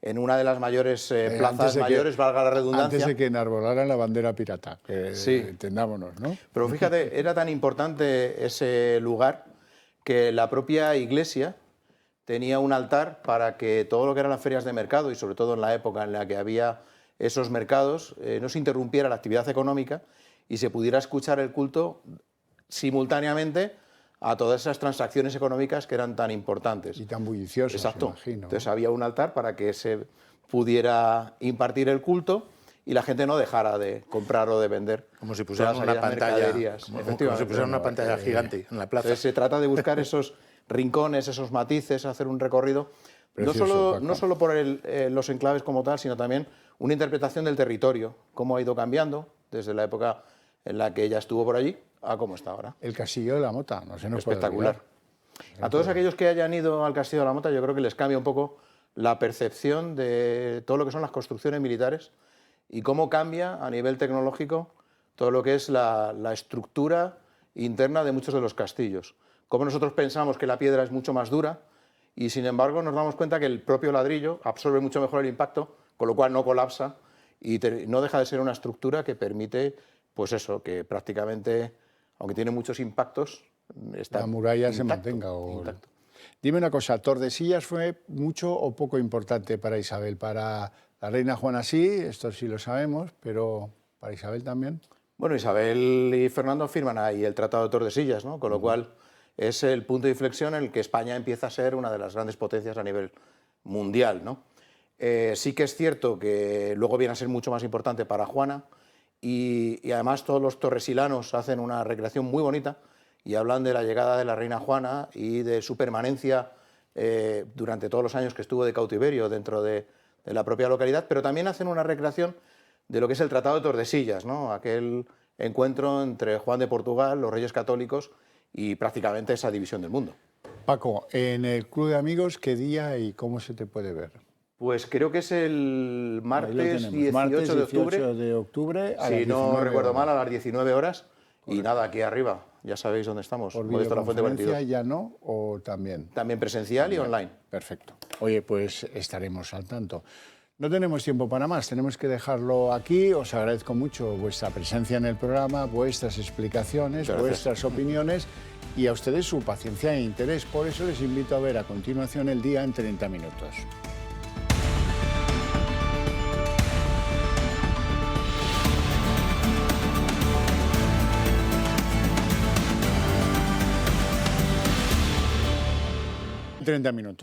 La Organización para la Cooperación y el Desarrollo Económico hace muchas encuestas comparativas y en una de ellas, a propósito de la educación, advierte que el 28% de los jóvenes españoles no tiene ni el bachillerato ni una formación profesional adecuada. Es el país con mayor porcentaje de este ciudadano que se ha conformado con la secundaria. España es el país donde, en la Unión Europea, donde hay mayor tasa de jóvenes que no han terminado el bachillerato. 1 de cada 5 jóvenes en España ni estudia ni trabaja y forma parte de ese club nada selecto de ninis, ni estudian ni trabajan. En Europa son el 13%, en España el doble, como si fuera un dato importante. El informe de la OCDE también nos deja en evidencia otro dato muy preocupante y es que solo Turquía tiene peores resultados educativos que España en estos momentos. Marina Álvarez. ¿Qué tal? Muy buenas noches. Pues estos datos son cuanto menos chocantes. 3 de cada 10 jóvenes de entre 24 y 35, aquí lo van a ver, deciden abandonar los estudios a eso de los 15 años de edad. España se sitúa así a la cola de la OCDE y duplica la media del abandono escolar de los 38 países que conforman esta organización. Las causas, según los expertos, son la falta de oferta de FP, un sistema demasiado académico o el bajo interés general por la educación. Malos datos para la educación española. Según un informe de la OCDE, casi un tercio de los jóvenes no tienen título de bachillerato o formación profesional. Una de las peores medias de la Unión Europea y del mundo. En los países de la OCDE, solamente el 14% de los jóvenes no tienen bachillerato u estudios superiores, mientras que en España el porcentaje es el doble, 28%. También se encuentra muy lejos de la media europea del 12%. En los últimos 10 años, España ha bajado un 7%, del 35 al 28, lo que hace que seamos el cuarto país por la cola de la OCDE y el segundo de Europa después de Turquía. El informe da varias razones por las que sucede esto, principalmente que los sueldos de los universitarios no son rentables. En España, una persona con estudios superiores gana solo un 41% más que los que tienen bachillerato o una formación profesional media. En la Unión Europea, esta diferencia es del 50%, mientras que la OCDE del 55%. Por otro lado, el informe habla también del poco dinero que en España se gasta en los estudiantes. La media de la OCDE es casi de $12.000 por alumno. Los que más gastan en la Unión Europea son Suiza, Noruega, Suecia o Dinamarca, mientras que en España se gastan $1.300 menos, casi 10.700. Por si fuera poco, el informe también nos deja en evidencia en cuanto a los ninis. El 19% de los españoles entre 18 y 24 años ni estudian ni trabajan, siendo así el penúltimo país de la Unión Europea por delante de Italia. En definitiva, la generación juvenil española está más atascada que nunca. El fracaso de la educación en España es un fracaso de Estado, es un fracaso que nos compete a todos, que nos afectará a todos en el futuro, un suspenso al sistema educativo que tenemos en este país y a cómo estamos haciendo las cosas. Que el 28% de los jóvenes aquí se conforme con la educación que le dan en secundaria es muy lamentable. Que no alcancen las competencias propias del bachillerato siquiera Eso es un equivalente que nos asoma al abismo, al desastre. Un desastre que, como ocurre lo mismo con los datos del paro, dobla las tasas, en este caso de infraeducación como de infraocupación. Las dos cosas, la ocupación y la formación, van de junto y doblamos en esas comparativas lo que está sucediendo en Europa. No hace falta decir que eso condena a esos jóvenes a un mundo laboral pues muy escaso, muy limitado, desde luego no un mundo feliz, desde luego no un mundo con salarios dignos y estables, sino un mundo de oportunidad, que si acaso pues con el turismo se alcanza la plaza de camarero y se es mal camarero por añadidura. Aquí lo único que engorda es la bolsa de los ninis, de los que ni trabajan ni estudian, y muchas cosas tienen una explicación política. El sistema, en lugar de coger el toro por los cuernos y mejorar la formación de esos jóvenes y tratar de incorporarlos a la sociedad como más útiles, lo que hace es facilitarles las cosas. Aquí el aprobado vale, aquí no te tienes que esforzar, pasas de curso, te regalamos la educación secundaria y bueno, ya si tú cuando llegues te quitas de medio, pues no pasa nada. Y como no pasa nada, vamos haciendo leyes TELA que no funcionan, vamos bajando los niveles, vamos haciendo que se destroce la expectativa de una juventud, la que tiene los mismos derechos que cualquiera de nosotros, sobre todo cualquiera de los derechos que los que han sido éxitos académicos. Y además hay otro elemento, y es que bueno, pues aquí es evidente que la perspectiva de empleo dependerá de la formación que tengas, aquí y en cualquier país del mundo. Pero bueno, hay algo que se ha roto y está un poco en las entretelas de estos jóvenes que quieren quedarse con la educación secundaria y nada más. Y es que se ha roto una cadena de conducta, se ha roto un hilo que antes nos decía, si te esfuerzas, si estudias, si apruebas, si consigues la titulación, tendrás un buen trabajo. Eso es lo que está roto. Ahora los chavales se plantean, ¿para qué voy a estudiar yo? Si mis primos pasaron todos por la universidad y ninguno trabaja. Ese es el drama. Bueno, y el plan fiscal aprobado por el Gobierno sigue despertando las críticas del Partido Popular, especialmente en lo que se refiere al impuesto a las grandes fortunas. Alberto Núñez Feijóo ha calificado hoy de error señalar a los empresarios y ha asegurado que este nuevo tributo va a provocar una fuga de capitales a Portugal.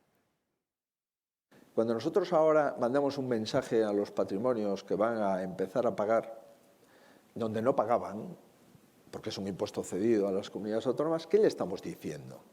Pues le estamos de alguna forma empujando las inversiones hacia el otro lado.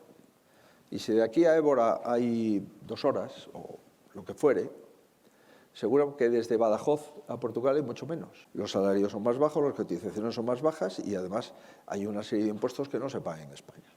La presidenta madrileña Isabel Díaz Ayuso prevé que al menos 13.000 contribuyentes madrileños van a aprovechar la facilidad que da Portugal para dejar de ser contribuyentes en Madrid y serlo en la República Portuguesa.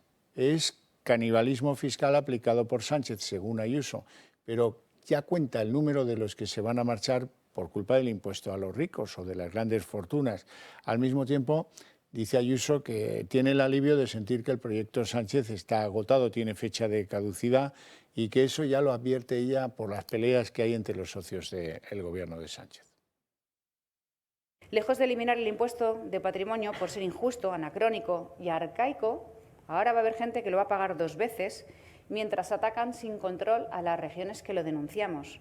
Solo de Madrid pueden oír 13.000 contribuyentes cuya recaudación por IVA e impuesto de la renta asciende a más de 5.000 millones de euros. Pero es que todas las decisiones que ha tomado el Gobierno de Sánchez han ido directamente a minar la prosperidad y el avance de los españoles en la Comunidad de Madrid. Bueno, y semana clave para las negociaciones del GPJ. El presidente de este órgano, Carlos Lesmes, podría presentar su dimisión este mismo miércoles. Su inminente salida ha llevado a los populares a redoblar la presión sobre el Gobierno, que aseguran se niega a escuchar sus propuestas. Nosotros estamos abiertos a solucionar los problemas de este país, para eso estamos. Entonces, yo creo que nuestra posición es clara, la hemos planteado por 2 veces, las 2 veces el Partido Socialista la ha desechado, se ha negado y dice que no es eso. yo creo que por nuestra parte es difícil encontrar hacer algo más. Tenemos que hacer todo lo posible, pero realmente si la otra parte no quiere escuchar o no quiere atender, nosotros creo que la propuesta que hicimos es una propuesta sensata, en línea de lo que dice Europa, y Europa incluso está advirtiendo, ¿no?, de las consecuencias que puede tener en no ser capaz por parte del Gobierno de desatascar este problema.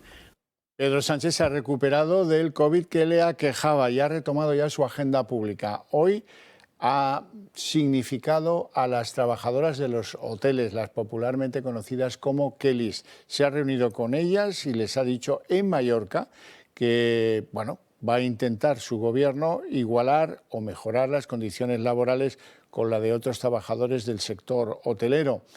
Eso sí, Sánchez ha dado esquinazo al mismo tiempo al Instituto de la Empresa Familiar, que celebra su reunión anual de máximo nivel a la que estaba invitado y donde no ha aparecido. Bueno, y en Cataluña, los próximos jueves y viernes, los afiliados de Junts deberán decidir sobre la continuidad de su partido en el gobierno de la Generalitat. Los militantes recibirán una papeleta, como esta que ven en pantalla, en la que tendrán que elegir si están a favor o en contra de la ruptura definitiva con Esquerra Republicana.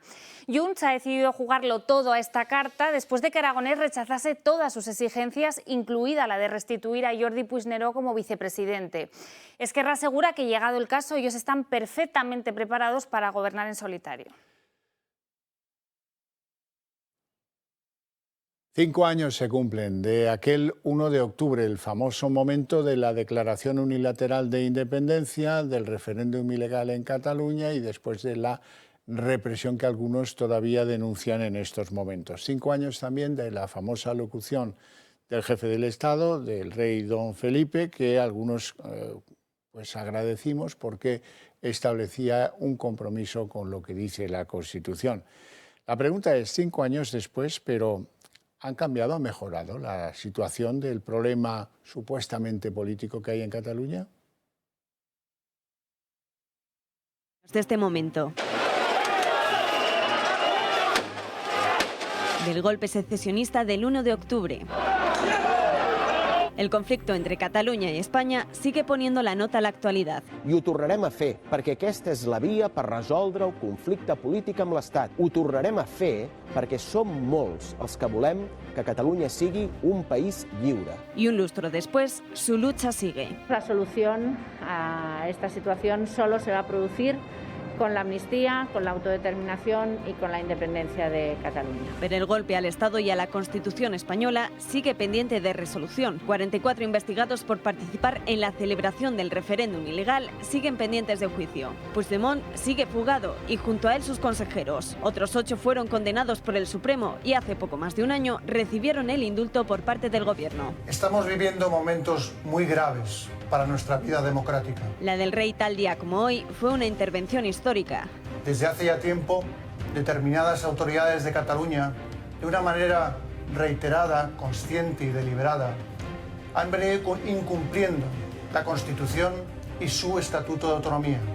Sin los apoyos del gobierno ni la oposición, la suya fue una reivindicación sin precedentes del papel de los poderes del Estado, de la democracia y del acatamiento de la Constitución, sin apelación alguna a la negociación o a la vía del diálogo. Un discurso que, sin embargo, fue muy criticado por los socios de Sánchez y que además se leyó como el principio del fin del golpe del Estado a la nación. Pero hoy el independentismo se encuentra más dividido que nunca y mientras los socios de Sánchez de la Esquerra ahora reclaman una rebaja del delito de sedición a cambio de su apoyo a los presupuestos, también negociar la vía de la amnistía y de la autodeterminación, cuentan cada vez con menos apoyos de los partidos secesionistas para recuperar la unidad que hizo posible el referéndum ilegal del 1 de octubre de 2017. El referéndum ilegal del 1 de octubre sigue provocando reacciones 5 años después. La presidenta madrileña, Isabel Díaz Ayuso, considera que el 155 que aplicó su partido debió ser más duradero, mientras que la portavoz morada Isa Serra ha censurado el discurso de Felipe VI. En el momento en el que se aplicó el 155, quizás lo que sí que eché en falta, y ahora esto es vista con perspectiva, es fácil hablar cuando nunca se había vivido una situación de estas características en España y, por tanto, el presidente Rajoy tenía una gran dificultad al aplicar algo insólito. Sí que ha quedado demostrado que se hizo por poco tiempo y, al no ser duradero, se generó también, yo creo, una ilusión por parte de muchos ciudadanos en Cataluña que estaban hartos de ser ninguneados, despreciados y apartados en su propio país, para después desembocar rápidamente en unas elecciones. Yo creo que tendría que haber sido más firme y más duradero. El hecho de que lo hayamos dejado atrás, la judicialización de la política, pero también una intervención por parte del rey que no tendría que haber sucedido nunca, una intervención política, creemos que es un avance que haya quedado atrás. Y abrimos página económica. La luz vuelve a superar este lunes los 250 euros el megavatio hora después de 10 días de relativa calma. Hoy pagaremos un 35% más que lo que hicimos ayer, pero un 13% menos que mañana, día en la que la electricidad se dispara, aquí lo ven, hasta los 283 euros de media. Unos precios que previsiblemente van a ir creciendo a medida que nos vayamos adentrando en el invierno. Sí. Y Nadia Calviño, la vicepresidenta económica, hoy ha dado la campanada porque, según la señora Calviño, las perspectivas de crecimiento de la economía española mejoran una décima más de lo previsto por el Gobierno. Así es que terminaremos el año, según sus previsiones, bastante dudosas otras, de la misma Calviño, en el 4,4% de aumento del Producto Interior Bruto. Eso sí, dice Calviño que el año que viene, todo lo que mejoramos ahora en el año que viene se va a complicar con una caída del 0,6% y que nuestro crecimiento, como mucho, va a ser la mitad de lo que tengamos según sus previsiones este año.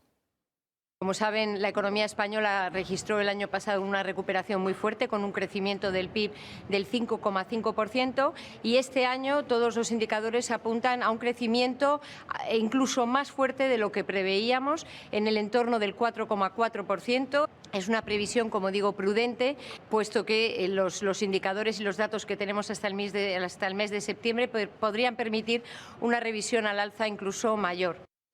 Bueno, el encarecimiento de la vida parece que todavía no ha tocado techo. Hasta 400 euros se prevé que suban las facturas este invierno debido a la subida de las hipotecas y de los recibos de la luz.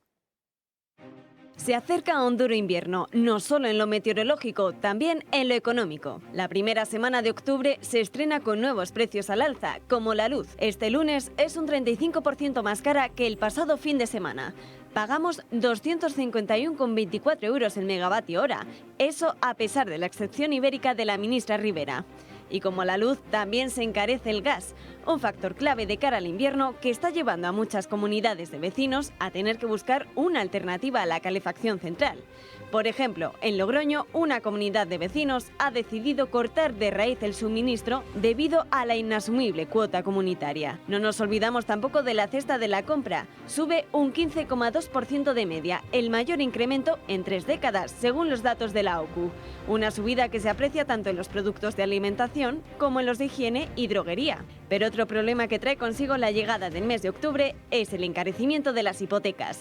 Se encarecen por lo menos 350 euros de media, una subida que se debe al Euribor, que solo en el mes de septiembre ha cerrado con un 2,233%, su nivel más alto desde enero de 2009.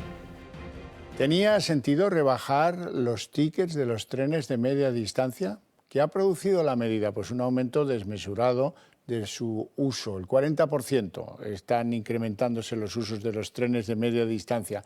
Pues no, por no hablar de las comunidades autónomas que no tienen tren, por ejemplo Canarias, y que esto es manifiestamente injusto, resulta que esto energéticamente cuesta mucho dinero y que el aumento de la demanda producido por la rebaja del ticket está produciendo pues un despiporre energético en materia de trenes de media y larga distancia. Bueno, y momento de hablar de Ucrania. Las tropas de Zelensky siguen recuperando territorios ocupados por Rusia en el noreste y ahora también en el sur del país. En el Donbass, los ucranianos han liberado la ciudad estratégica de Limán y la de Torske y ya estarían a las puertas de Kremina, en la provincia de Lugansk. También en Jersón, en el sur, Ucrania ha liberado varias localidades. Rusia ya está buscando respuestas ante este avance ucraniano y la OTAN alerta de que el Kremlin habría movilizado el submarino Belgorod, un buque que transporta un supertorpedo conocido como el arma del apocalipsis. 221 días después, la guerra de Rusia y Ucrania continúa y lo hace con victorias y derrotas. Y es que Ucrania recuperó este sábado el control de Limán, en el este del país, una localidad de gran importancia estratégica, ya que se trata de la puerta de entrada a la región de Lugansk. Una operación que se consumó justo un día después del gran anuncio de Putin, en el que celebraba por todo lo alto la anexión de 4 territorios ocupados de Ucrania. Солдаты и офицеры, павшие смертью храбрых в ходе специальной пронесли через года любовь к России.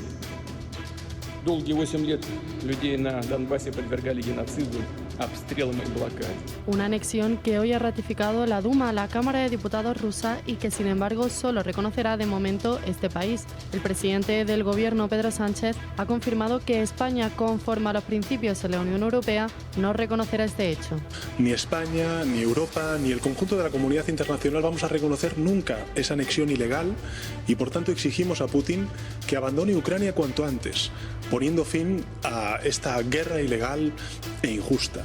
La respuesta de Ucrania ha sido clara, solicitando por vía urgente la entrada a la Unión Europea. Finlandia, por su parte, ha anunciado que levantará una valla en la frontera con Rusia para defender su territorio. Por otra parte, la OTAN se ha puesto en alerta ante la movilización del submarino ruso Belgorod, que porta el arma del apocalipsis, un misil capaz de causar un tsunami radiactivo. Una situación que obliga y cada vez más a la Unión Europea a manifestarse respecto a Ucrania.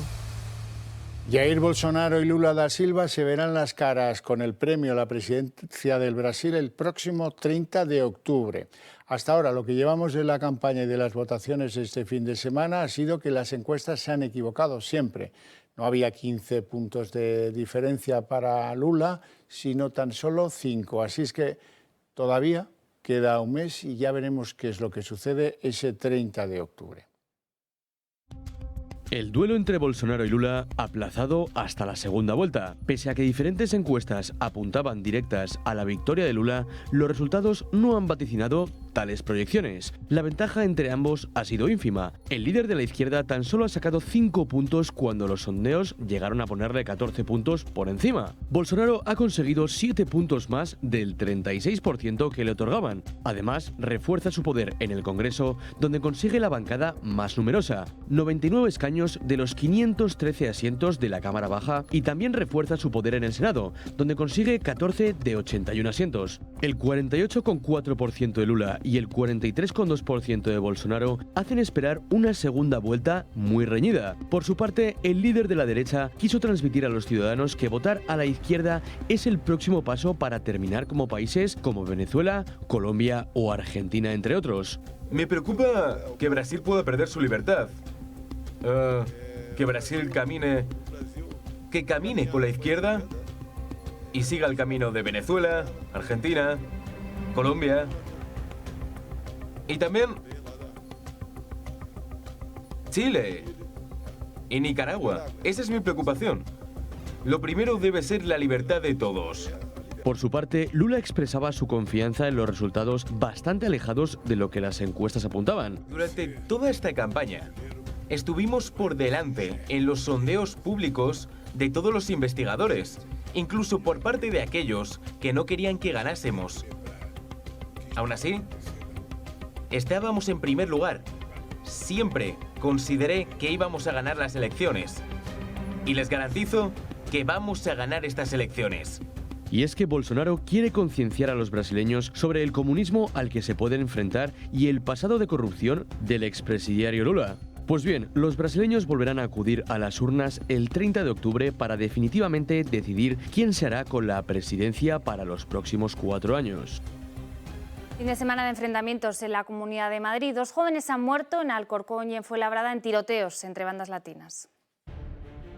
Fin de semana trágico en Madrid. Un joven dominicano de 21 años ha fallecido y 4 han resultado heridos esta madrugada tras un tiroteo y una reyerta con armas blancas en una discoteca de Fuenlabrada. Los hechos ocurrieron en el local Caña Brava, donde se desplazaron varias unidades del SUMA 112, además de agentes de la Policía Local y Nacional. El portavoz de emergencias de la Comunidad de Madrid solo pudo confirmar el fallecimiento de uno de los implicados. Un varón de 21 años que presentaba una herida por arma de fuego en la cabeza, estaba en parada cardiorrespiratoria, se le intenta reanimar durante aproximadamente 40-45 minutos y finalmente solamente se puede confirmar el fallecimiento.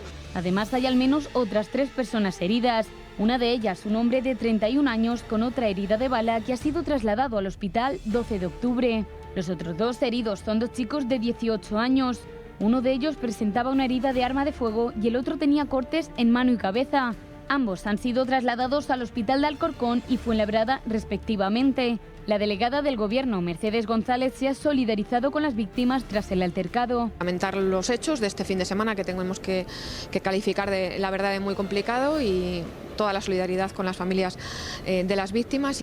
Los autores del tiroteo entraron al local vestidos de negro y encapuchados y después huyeron del lugar de los hechos en un vehículo. La policía aún trata de identificar a los agresores. Los vecinos están totalmente sorprendidos, ya que aseguran que suele ser un barrio tranquilo y sin altercados. Hombre, yo me he quedado ahora mismo en nada, porque fíjate, yo vivo ahí mismo. No suele haber rolletas por aquí en plan de peleas y demás. Eso debe ser haber un conflicto que ha habido dentro y no ha solucionado fuera. No es una zona que se conozca como conflictiva. Todos los heridos son de origen extranjero y todo apunta a que ha sido una venganza entre bandas latinas. La Policía Nacional cree que los hechos ocurridos en Fuenlabrada son una respuesta al homicidio ocurrido en Alcorcón la noche anterior. Un joven venezolano de 19 años fue asesinado tras recibir un disparo en la cabeza en una reyerta de bandas latinas. Una auténtica alarma social que evidencia la importancia de tomar medidas y acabar con la violencia en nuestras calles. Bueno, y hoy nos despedimos con la despedida, valga la redundancia, de Jesús Quintero. El periodista ha muerto a los 82 años y ha dejado un gran legado tras de sí en el mundo de la televisión y la radio, muy conocido sobre todo por El loco de la colina. El periodista cosechó muchos premios en toda su vida. Sí, señor, que en paz descanse. Bueno, aquí lo dejamos. Hasta aquí el día en 30 minutos. Les deseamos una feliz noche a todos. Y mañana volvemos a las 9:30. Muchas gracias.